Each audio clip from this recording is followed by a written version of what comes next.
Hey there, and welcome to another Health Essentials podcast. I'm John Horton, your host. Bones give our body structure, and those pieces parts are incredibly strong.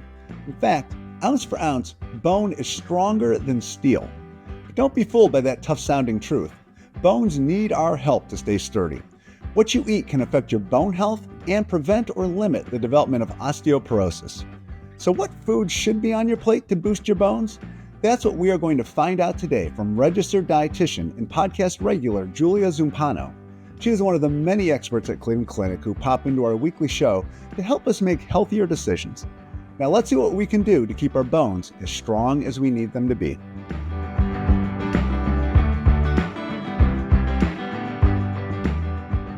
Welcome back to the podcast, Julia. I always know we're in for a great chat when you stop by. Thank you so much for having me. So bones just seem like such a solid piece of personal hardware. It's hard to believe we can damage them just with what's on our fork. Well, we can, of course, because our bones are just like any other body part. And, we grow them and build them and support them by the food that we eat. And we can damage them by the food we eat. So certainly can go both ways. With everything, you got to be careful with what you pick out, and what you eat, I guess, has consequences. Absolutely. All right, so since we're going to talk about kind of setting a menu for bones, before we get there, let's spend a little time talking about bones in general, starting with the fact that they're actually living tissue and constantly growing and changing throughout our life. That's exactly right, John. And it's fascinating that we have a little over 200 bones in our body. Their job is to give our body its shape, to protect our internal organs. They help us do, every movement we do every day. So bones are, as you said, strong, hard tissue. They're constantly growing, and they're typically self-sufficient. Although certain health conditions, such as osteoporosis, certain diseases, can cause our bones to be more brittle and break easier.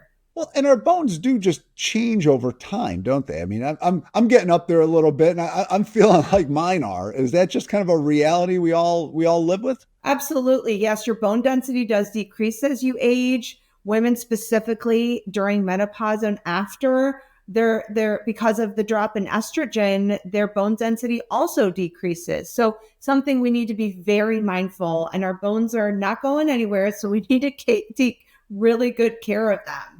You do only get one set, so you want to keep it there for as long as you possibly can.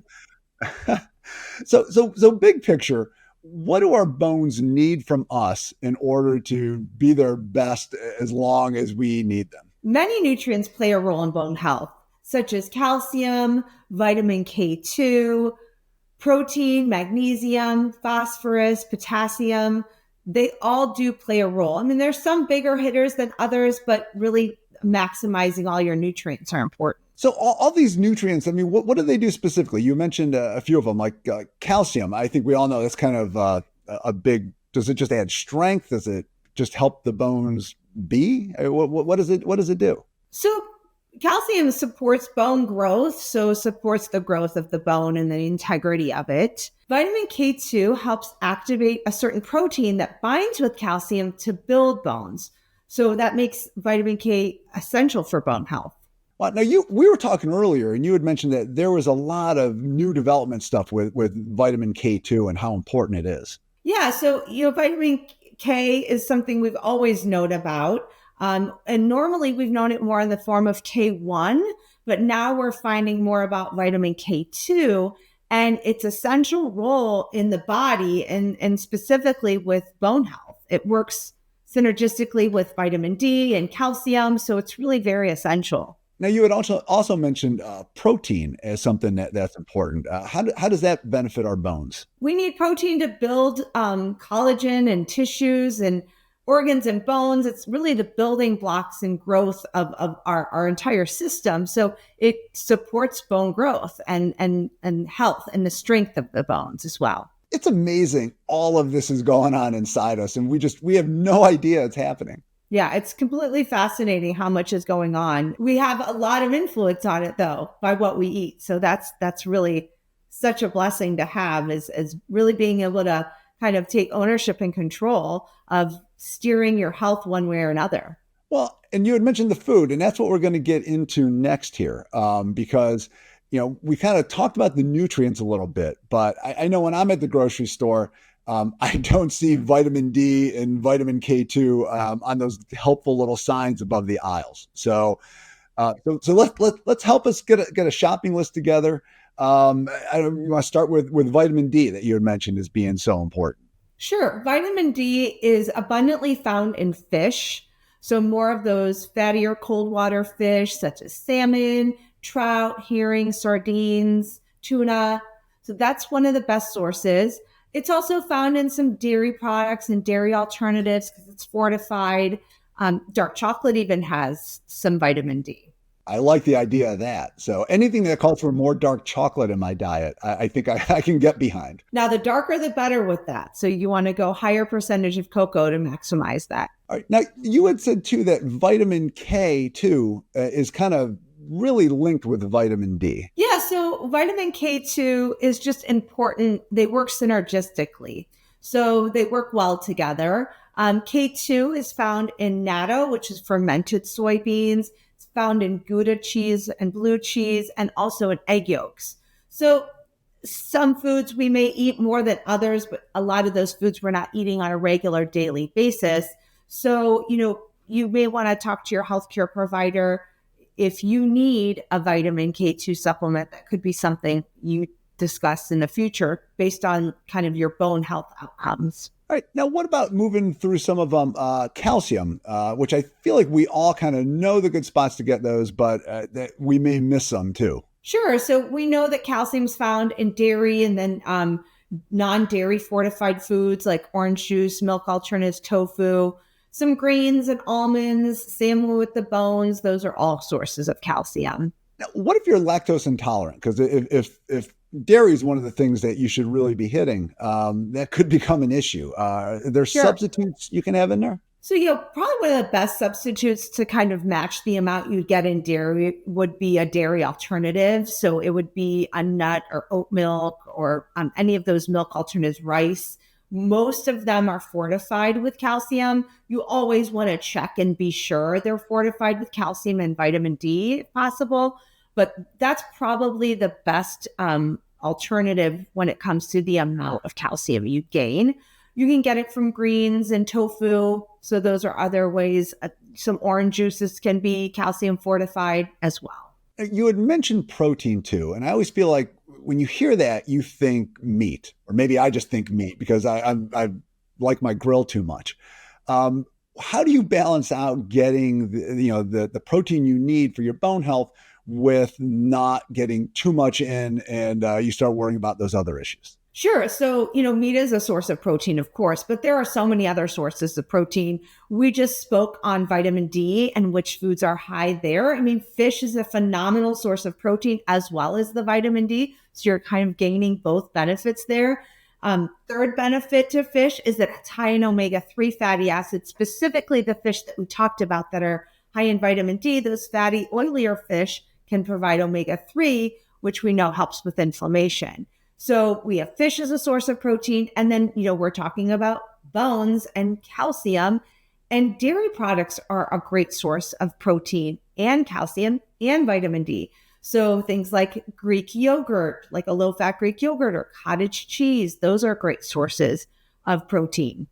And if you want to hit the red meat, is that still okay? Yeah, occasionally. Yeah, you can still have some red meat. We know that varying your protein is ideal. So red meat a couple times a week, once or twice a week is absolutely fine. And just don't make it one of those 2-pound burgers, right?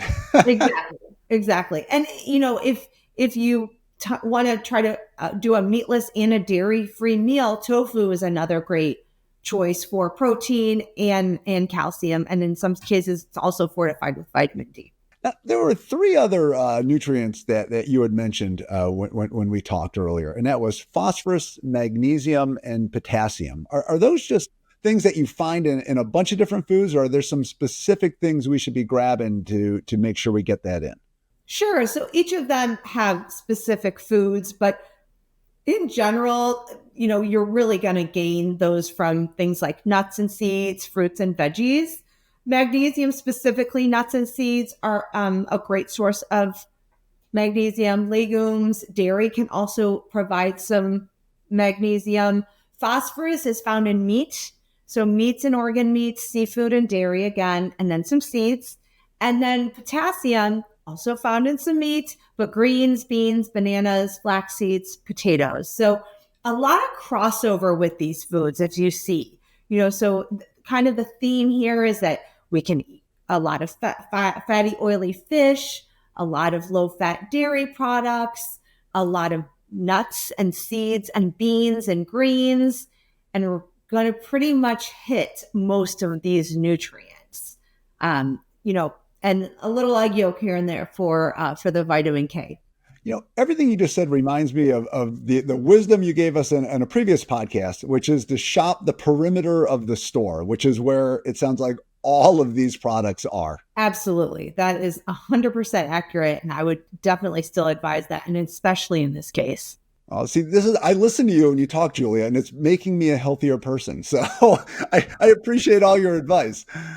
So we're talking about eating the right food, but I know there's also, you need to avoid the wrong food. So is there some particular things you should try to stay away from if you want to keep your bones good?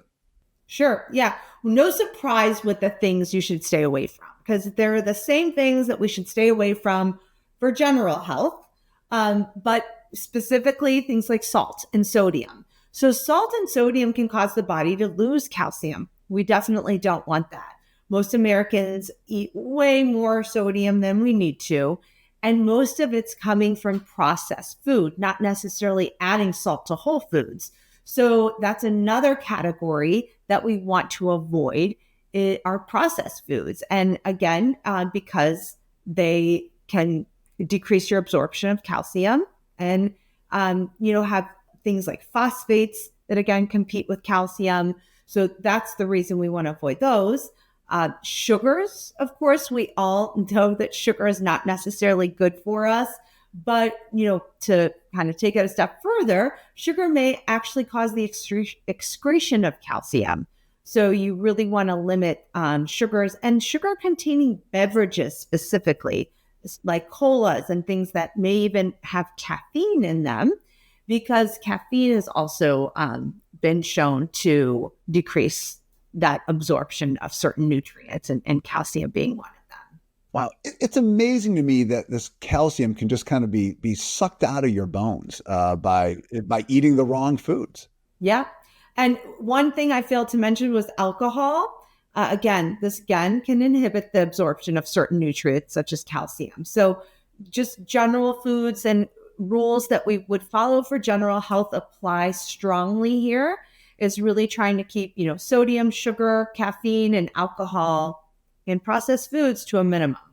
Well, and I know we've talked about that so many times when you're on this concept of moderation, which I feel like is where a lot of people get into trouble with their diet. Right. So moderation is key. And if there's anything of those, 5 things I've listed that if you can't moderate, it's okay not to have it all. Actually, if you have the self-control, they're not giving you any nutrition or benefit. So sugar isn't, processed foods isn't, alcohol, caffeine, none of those are necessarily providing you strong benefit. Now, certain ingredients or nutrients that have caffeine, like green tea and coffee, they've been shown to have some health benefits, but this is talking about excessively caffeinated beverages, or specifically things like sodas that have caffeine and sugar and phosphates. So they're all very negative for bone health. So instead of having a pot of coffee, just make sure you limit it to a cup or 2. Right. Exactly. Now you've kind of given us a game plan and to help our bones. But if somebody has not really been following that sort of plan for a while, can you reverse any bone mass losses by changing your habits at some point later? Sure. So we know that bone mass can be improved and the rate of bone loss can be slowed. So there's certainly impacts you can make, even if you're a little later in the game. if you're dealing with osteoporosis, it sounds like if you make some of these changes, it's not gonna turn you into a teenager again with your bone strength, but it's gonna prevent you from sliding back and having maybe additional problems. Absolutely. One thing I failed to mention was that strength training can really help support bone health. So it's never too late to start some light resistance training. And really, the heavier you go, you put some of that pressure on those bones. That can really help support them and help build those bones too.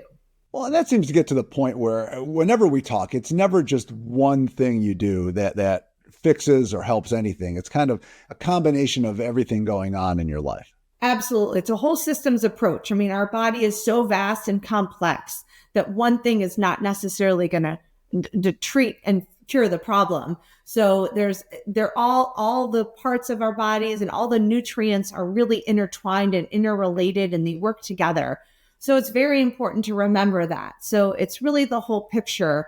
But, in the end, it's what we advise for general good health is to eat a whole foods, heavy plant-based diet, maintain a good source of protein and calcium and move and get some activity. And if you can, some resistance and strength training in there too. Well, this is all information that makes me feel good to my bones, Julia. But before we say goodbye, is there anything else you'd like to add about what we should be eating for our bone health? I think just reinforcing the key of the variety of nutrients and really looking at all those different nutrients we spoke about today and all the different food sources and making a plan as to how you're going to get those into your diet on a regular daily basis. So maybe even, setting up your grocery list where you make sure you're kind of hitting all these nutrients and really, giving yourself the fuel and the needs to support bone health. Julia, I always love when you come on. You make us all think a little bit more about what we eat and how it affects us. So thank you very much for coming in. Thank you so much for having me. Your bones are amazingly strong, but they need your help to stay that way. Eating bone-healthy food such as calcium-rich dairy products, nutrient-dense fish, and even a bit of dark chocolate can help keep your skeleton in tip-top shape. If you liked what you heard today, please hit the subscribe button and leave a comment to share your thoughts. Till next time, be well.